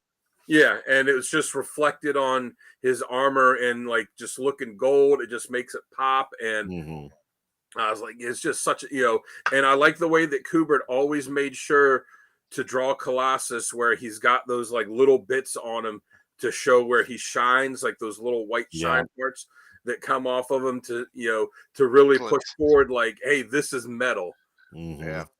Yeah, the glinting effect, you might say. the glinting, yeah. Back to 122 real quick. Mike Harbour even said that was the cover, and that's back when he was reading X-Men. So that's a big deal. Oops. And I Sorry. like how Cyclops is looking through the window there. So we see Wolverine Colossus, but Cyclops looking through the window. I think there's a later X-Men cover where he's doing that when Wolverine's getting busy with Jean, and he's looking the same way. Sono the writer joins us, gentlemen, on What's up, Twitch. Sonny? Sonny.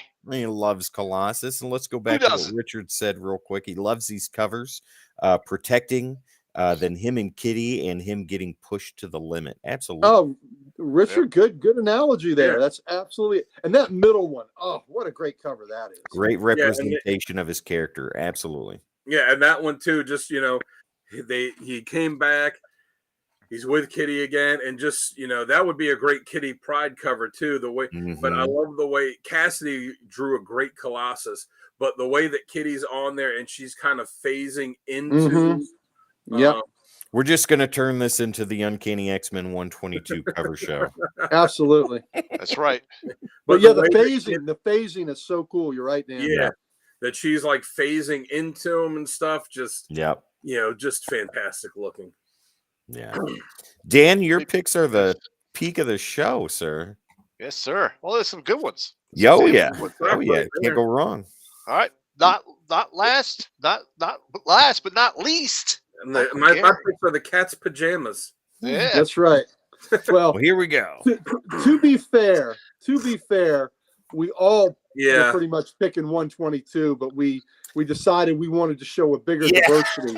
So every one of us would have put 122 on there. We all agree that is. We all agree that is cover. That is the cat's meow there. Yeah. All right. So the ones I have, the one on the left is a recent cover from 2 weeks ago, and it's Fall of the House of X cover B by Miguel Mercado, and I just love the power in that with Colossus just a haymaker, baby, and he is just crushing the wall that he has just hit. Oh yeah, so that is just a fantastic right cross to whatever he was hitting. Man, boom. Yeah. I wish I picked it up when it came out because I looked for it at the shop today and they were sold out of it. Oh. If we have another one, is that the A cover or is it a variant? That is the B cover. Ooh. Dan, I'll look when I was just there tonight. I go back. We have our owners meeting on Saturday. Mike, if you're listening, man, help remind me to look for that Colossus cover for Dan. I appreciate that. Yep. X-Force 24 is the center one, and that's volume 6, and it's number 24, Joshua Cassera. And I don't know. I love this. He's got that hand a little bloody, and I love the stoic look on his face and the beard. That's the bearded version. So just like his hair shows up in when he's in his armored form on top of his head, so does that beard. And then the last one is Uncanny X-Men 183, John Romita Jr. and Dan Green. A lot of it with this is because I'm so fond of that story, and I just love the two of the biggest Marvel heavyweights throwing down, and I kind of liked it. Spar fight with the Juggernaut was awesome. You're right. I like Juggernaut too. And Juggernaut, Kane Marco kicked his ass. He did. Ass he like picked up a whole bar and slammed it with him. Slammed it on Colossus. And what you see in the background, Nightcrawler and Wolverine were with him. Nightcrawler's like, oh shit. And Wolverine's just sitting back, enjoying the show. Enjoying the show. Enjoying the show that he instigated. Yeah. And And I loved it. And he wanted Pete to get taught a lesson for being such a dick to Kitty. And then I love at the end, Marco goes to Wolverine like, "You got a problem? Or you want some of this?" And Wolverine's like, "No, I'm good." So Yep. it looks like 122 and 183 are the top covers of this episode. Yep. Well, Yep. That's great. I think 183 is just because it's the story that goes Yeah. with it. And Yeah. and like I said, Wolverine tells Marco no. And the other cool thing was Marco tells Wolverine, "Tell the kid he's got a lot of heart." Yeah. You know? Pam makes a good point. Wolverine totally let Juggernaut kick Peter's ass. He did. He actually He held back. started it. He started it, Started it. and then he held back Nightcrawler because Nightcrawler wanted to jump in, and he's like, "No, let him hash it out. Let him hash it out. Let this Let him happen. hash it out." And then I think at the end, Juggernaut pays for the damage that's been done to the bar. He does. he does. But I like at the end, he says, "Tell the kid he's got a lot of heart." Wow. Well, That's there's also great. that great cover to 102 where it's Colossus and Juggernaut fighting when they're in the castle. Oh, Yes. yeah. That's a good Yeah. one too. That's part of my stories there too. Bougie's Yeah. got a good point here. 183 is a good picture of a slugfest between two tanks. Absolutely. You know, and Absolutely. I've said it a lot before. I'm not a big fan of Romita's artwork, but these are the type of characters that his artwork is best on, like big, boxy, bulky characters. This is at the time when Romita was really starting to explode onto the scene too, because he was doing Uncanny X-Men, then he moved to Daredevil, moved and did Spider-Man and all that other stuff. Well, you know, the other thing about this cover is look at the story it tells with the body language of all four characters in it. The body language is fantastic on all four of them in the remnants of the bar that's just being totally trashed. Wolverine's just leaned back just to watching. Is he holding a beer, I think, or something? Yeah. God. Yeah. Classic. Yeah. All right. So this goes ahead and brings us to. That's a good segue because this brings us to our sponsor of the night, and Uncle Gary. Why don't you go ahead and talk about that? Our sponsor of the night. Well, who's our sponsor of the night? Maybe it's Comic Logic. There we and go. Mike Harlan, There you go.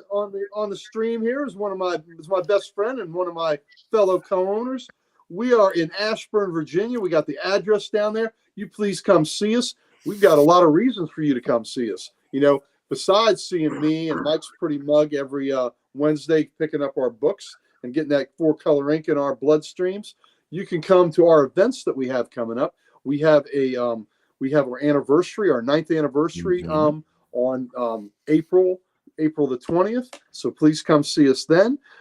We also have our big May the 4th celebration. That's May the 4th, Star Wars Day, and it's Free Comic Book Day. Yeah. And because of those two great things have intersected, we're having Mr. Brendan Wayne, who is the actor that plays the Mandalorian when the helmet is on. That's Brendan Wayne doing the acting. He will be at our shop signing. So please come there for that.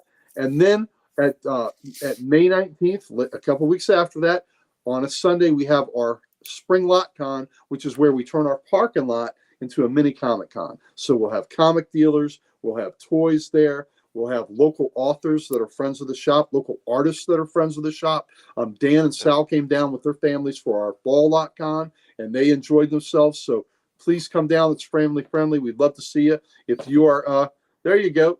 Don't just see Uncle Gary in person. You come see Mr. Mike Harbor in person, because it takes a hell of a man to put up with me all the time and be my best friend. So you come see that man. Last time we went, it was around Halloween, and Gary was walking around dressed like David S. Pumpkins. Yeah. David S. Pumpkins. I was rocking that pumpkin suit, buddy. You were. All right. All right. So before we jump into the next segment, I just want to give a quick shout to Jamie who jumped in the chat there. Don't forget, you can actually go within the super chat now and join us in the super chat. So go ahead and check that out. Memberships are coming soon, so be sure to be on the lookout for that info too. Remember, ladies and gentlemen, super chats are not obligatory. They are totally up to you if that is something you want to do to help support the channel even more. Yep, absolutely. Tim, All are right, they going to so- call? Are they going to? Is there a part of the channel that calls for you to do super chats with your doing filthy chats? Well, With I that mean, voice? if That's you the, pay for it, then that's the what I guess $14.99 what's a going to minute. get put up on Yeah. screen. That's on the soon to becoming Codex. The memberships will have That's Gary the, cameos. The Codex Way After Dark show. Oh, yeah, I was gonna say after dark. Oh Yeah. my God! Let's get into some stories. Yeah, let's get into some essential readings. So, Gary, go ahead and kick us off with the essential readings. What do you have first for you? Okay. The first thing I have is Uncanny X-Men 183, which we had discussed, and that picture was worth 1,000 words. Mhm. Yep. Juggernaut, Colossus, someone gets their ass kicked, and it's the good guy. The good guy got his butt kicked. But it's just a great story, great characters. You know, Wolverine and Nightcrawler being a part of this was just fantastic. And I got to sometimes read even, that issue again. oh, yeah, sometimes even the best among us need to have a reality check. And Ken Marco gave him a reality check and a chin check all in the same motion. So it was just a great issue, and loved it.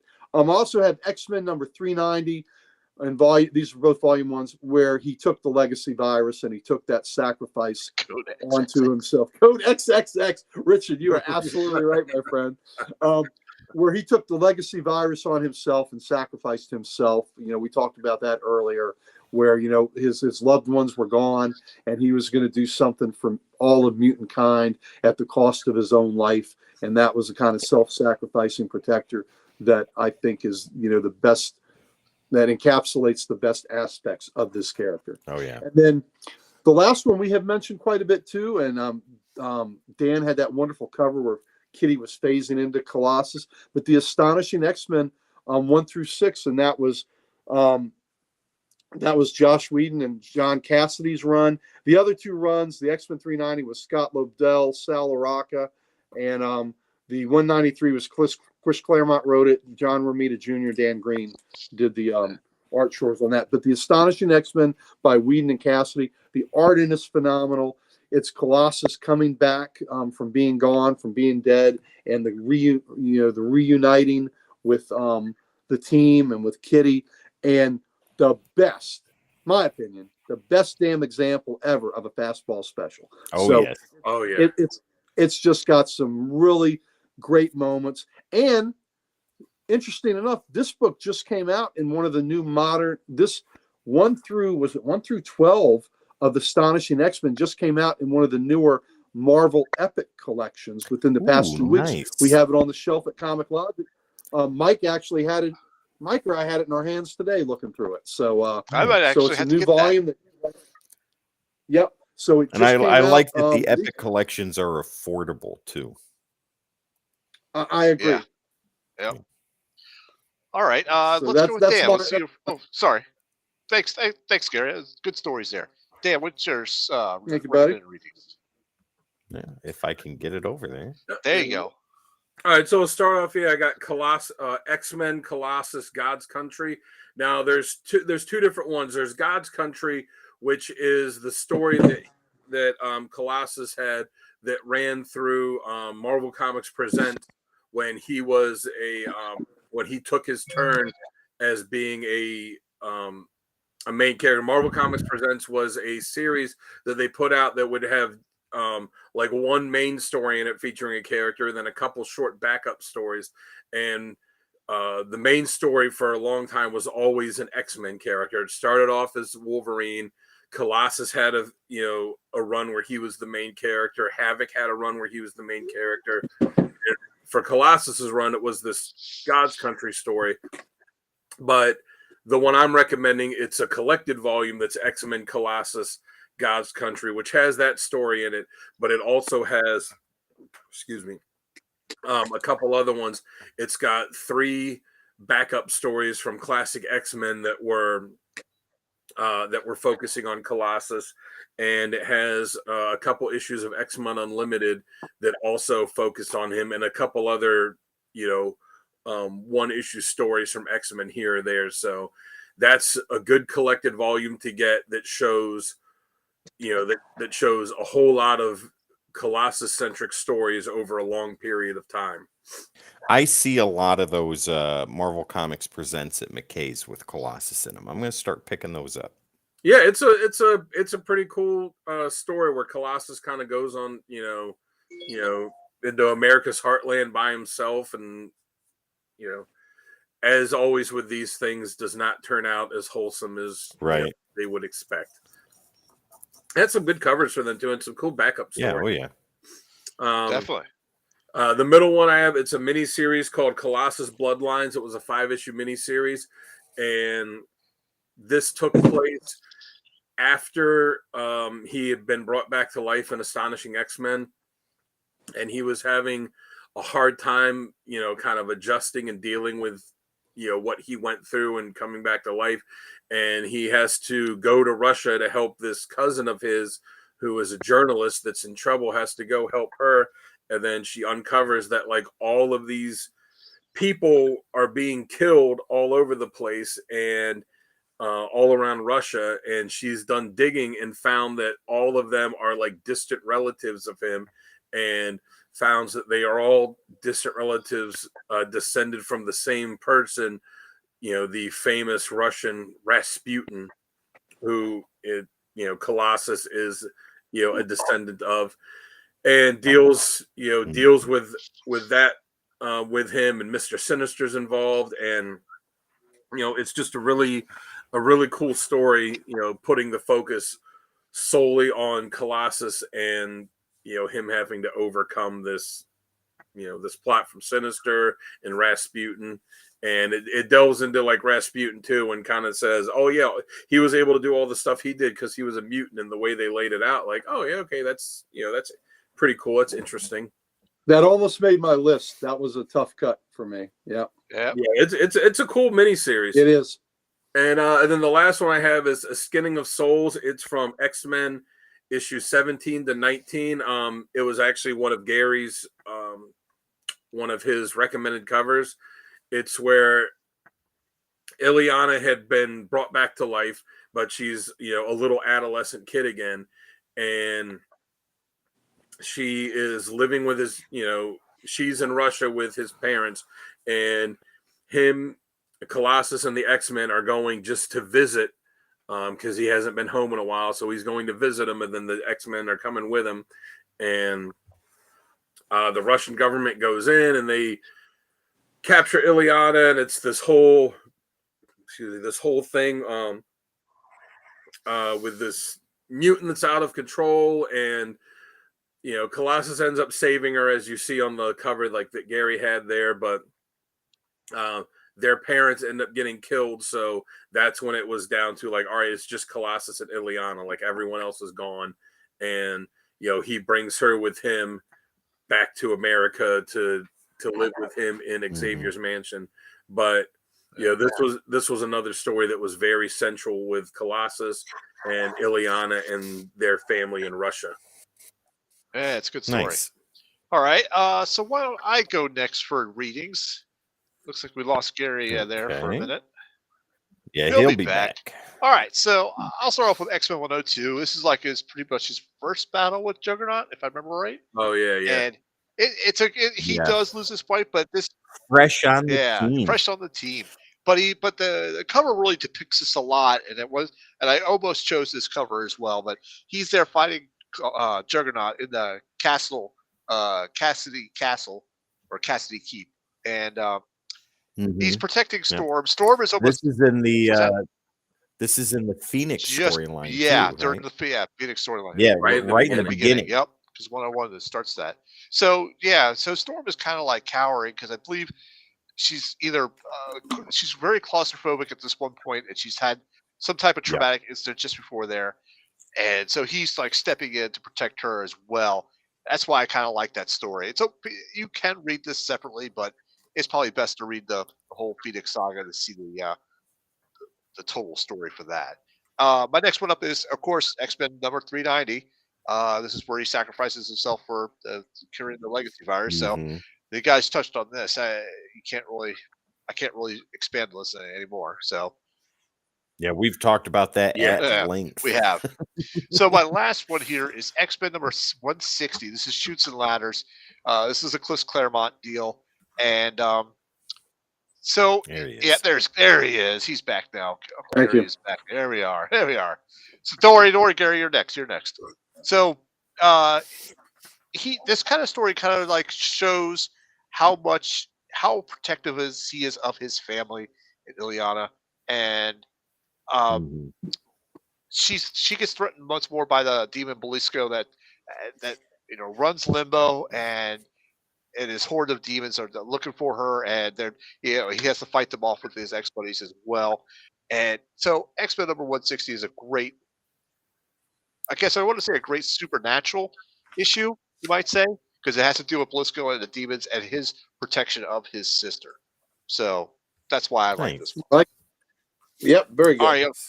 right, Uncle Gary, let's have your recommended readings, and then we'll wrap that up with Tim. We did mine. Oh, We did mine. Oh, you did mine? Okay, then Tim. That's right, Tim.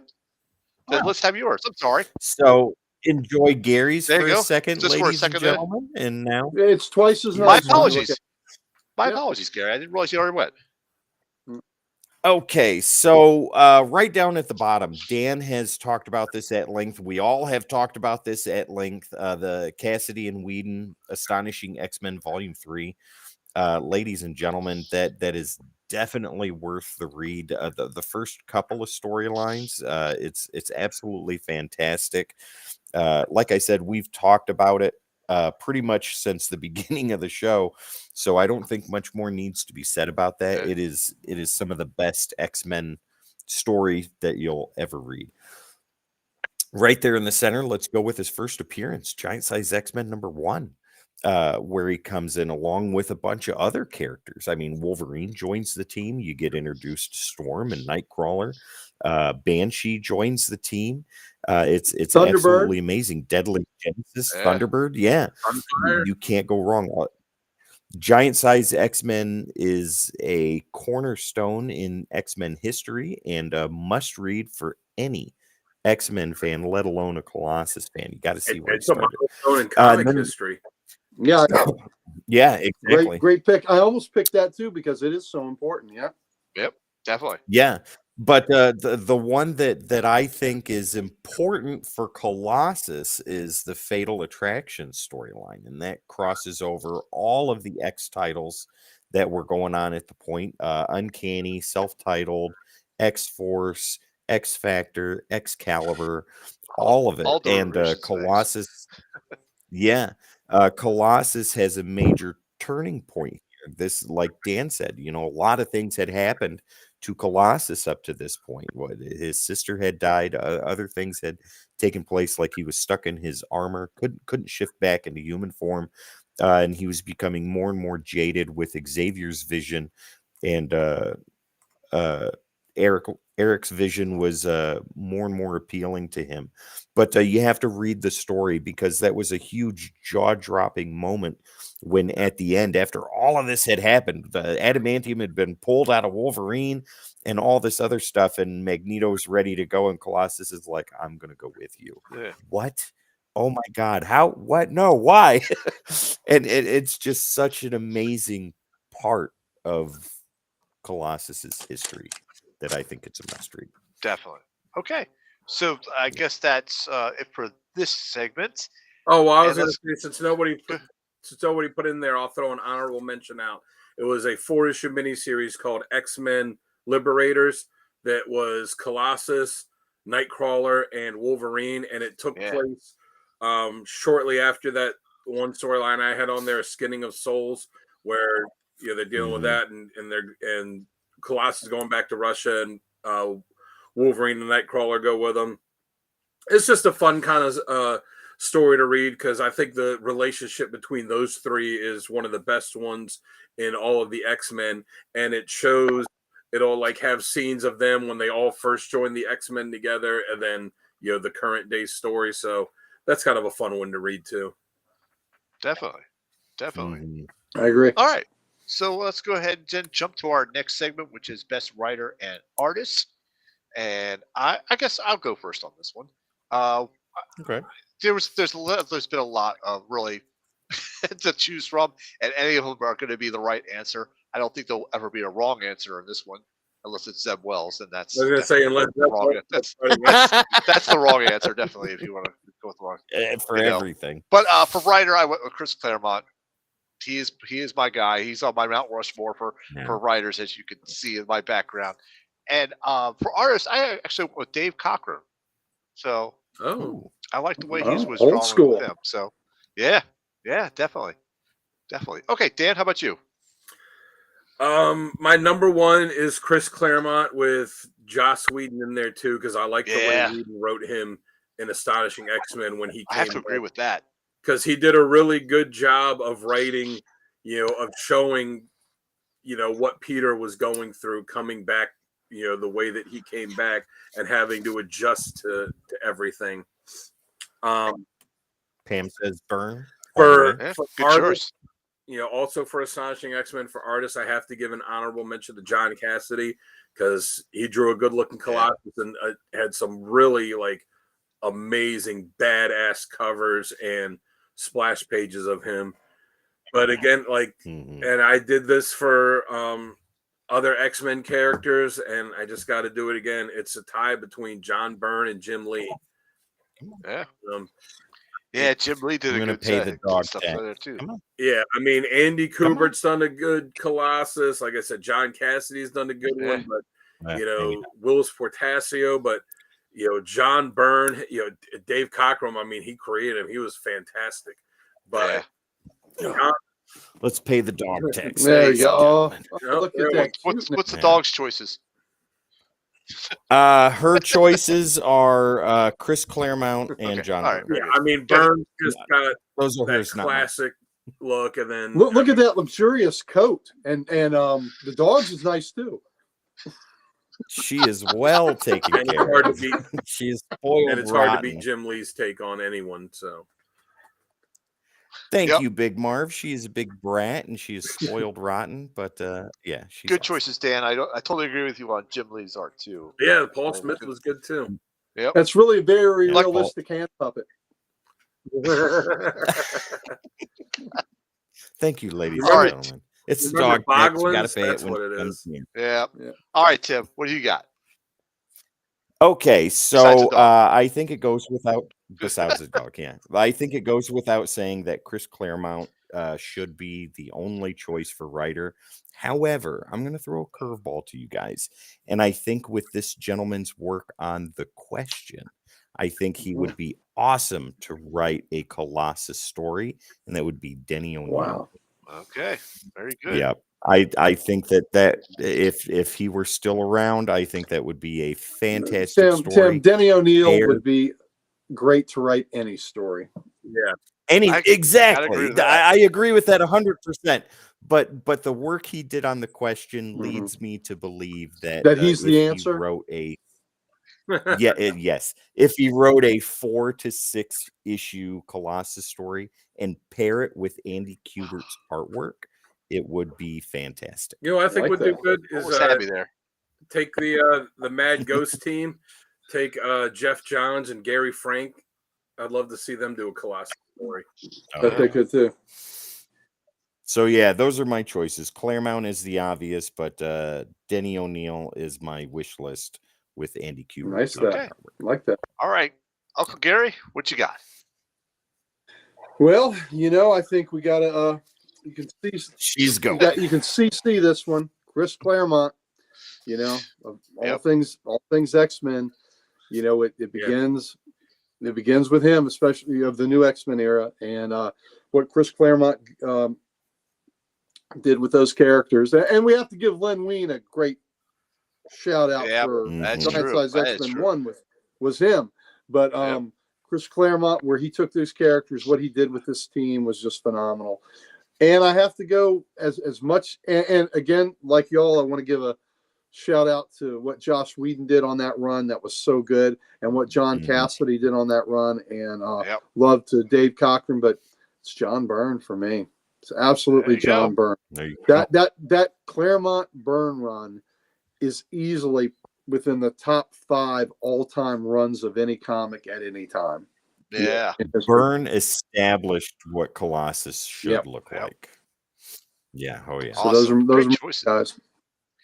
Awesome Nice. choices. Awesome covers. Awesome readings.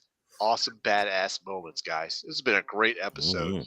So I think we can Yeah. wrap this up. If anybody has any last minute thoughts, Dan, I got- know you I always got- have one. I Go got a ahead. little trivia question for you. Shoot. So in the badass moments, Gary mentioned the fastball special, and we've all talked about how badass it is. Yep. Do you know what issue it was when Colossus and Wolverine I do. had the fastball special? First Didn't time they I know not call- this. No. They didn't call it the fastball special. They did. Yeah, they did. They did. But I The thought. first Oh, I issue thought. they That I did. didn't remember, but I know when it The happened. It was First an Go ahead, anniversary did it. issue. Wolverine even referred to it. He said, "All right, let's do that thing we practice in the danger room." In the danger room. Yep. It was an anniversary issue, if that helps. Thanks, TJ and Richard. Yep, Absolutely. Ooh, I if can't they remember turned the that issue Dark number, but Panda, go ahead. that would be interesting. Before you give the answer, Michael says he wants an X-Men story by Garth Ennis. Oh, God, that'd be Yeah. something Bloody. else. Yeah. Yeah, and he also says, "Great show. Thank you, for Michael, for that. sticking Thanks, around." Mike. See you, Absolutely. brother. Big Marv.